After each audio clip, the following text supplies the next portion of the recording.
Hello, everyone. Welcome to this dialogue with the leading supporters of BPUR International to promote our global campaign to enact an international treaty to ban the political use of religion.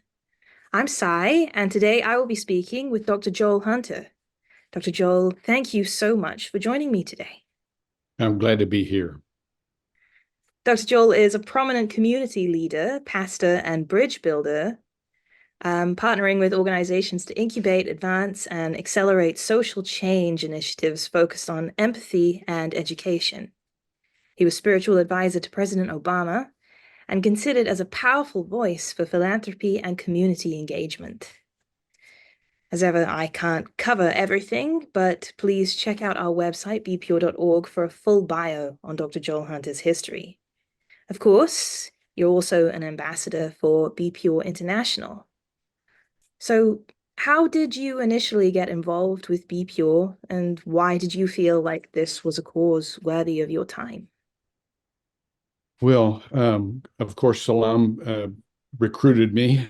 He's a very winsome and effective recruiter to this cause, and I love the cause. After over my 50 years of ministry and public engagement, a lot of what I've done has been in the public square.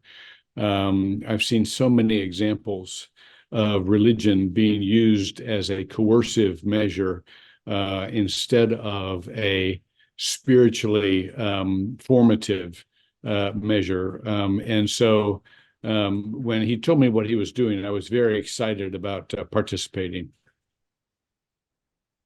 So, you've been involved in numerous associations in the field of faith, and Yes.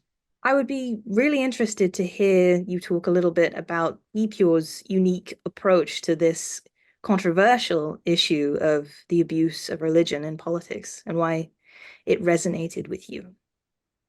Well, it's first of all, in in my country, this is becoming more and more of an issue, and so the timing of this is really important.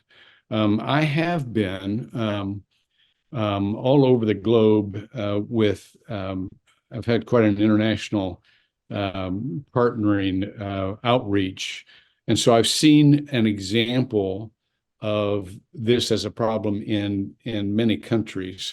Um, but and for a while I was in leadership in the World Evangelical Alliance, which is golly, I don't know how many countries, over 600 million Christians, and the National Association of Evangelicals, again, 40 million. So these large organizations that deal with the challenge of um, trying to use faith in the right way, in the way it was meant to be used, and not getting mixed up in, again, political misuse.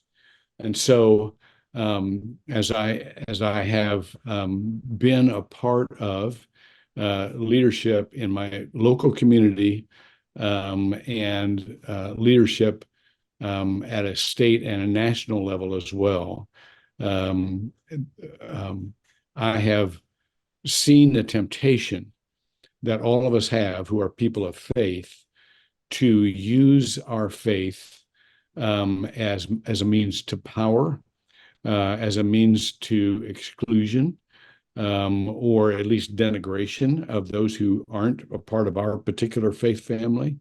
And so the temptation is always there. And so the Be Pure movement is something that is not only timely, um, it's something that has been needed for a very long time. And so that's kind of how I got involved and why. Mm. BPUR is now excitingly on the international agenda, anticipating imminent state adoptions and a supporting resolution at the Council of Europe. How do you anticipate the next steps forward?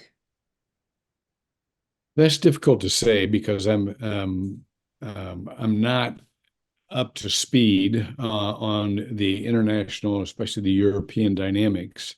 But I know that any movement comes with two fundamentals of its agenda. One is we have to convince people that this is a good thing, not just for people who are religious or people who are of a certain concern, but for everybody. And when people see, no matter where they're coming from or who they represent, that it will be good for their group too, then they will want to be a part of it. The next uh, foundation, though, to a movement is the increasing number of relationships you have with other leaders. Um, Nothing is more powerful than relationship. Arguments are not more powerful. Logic is not more powerful. Um, Relationship and matters of concern for someone you know is very powerful. And so, as this movement builds, I believe that the expanding relationship that it will provide and the new relationships that it will provide are very important and will make a tremendous difference. So on your turf, more personally, like how do you plan to promote this mission and contribute further in our next steps? Well, that's a good question. First of all, in my community, um, we have reacted to the ongoing conflict of the Middle East and seen a rise in religious-based um, bias and incidents of conflict in our own community. And we didn't want that to metastasize to our community. So we are forming a network of leaders to take the Central Florida Pledge. And the Central Florida Pledge is um, I will not speak ill of any other group. Um, I will treat all people with respect, no matter, especially those with whom I disagree. Um, I will uh, make sure that anyone who is being ostracized or attacked or threatened or harassed, that we stand with them so that they are not excluded.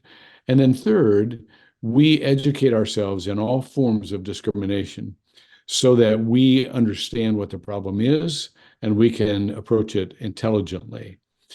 The BPUR movement, as I understand it, is a movement of respect. It's a movement of concern for others and to reduce conflict and especially reduce prejudice and discrimination.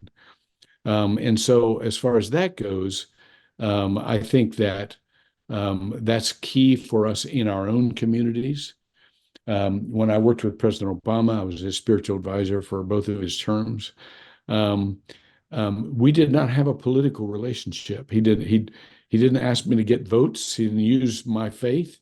Um, I um, provided him with some spiritually uplifting materials and conversations and prayer. Um, when I went through some difficult times in my life, he called me to let me know he was standing with me. And so it's not that religion can't be mixed in with the governmental functions. It will always be mixed in as long as you have people of faith involved. Um, what we were very careful to do, though, is not. I was careful not to use my political my relationship with him in a political way, and he was careful to not to use his relationship with me in a political way. We were we were two people in different fields, complementary, trying to make people's lives better, but not trying to um, misuse the callings that we have been given. Well, Mr. Hunter, it is such a thrill to have you be part of BPUR movement. And thank you so much for speaking with me today. Well, thank you, Sai. It's been a privilege, and I'm on your side, and I'll do whatever I can. Thank you. And thank you to everyone for watching, and we will speak again soon.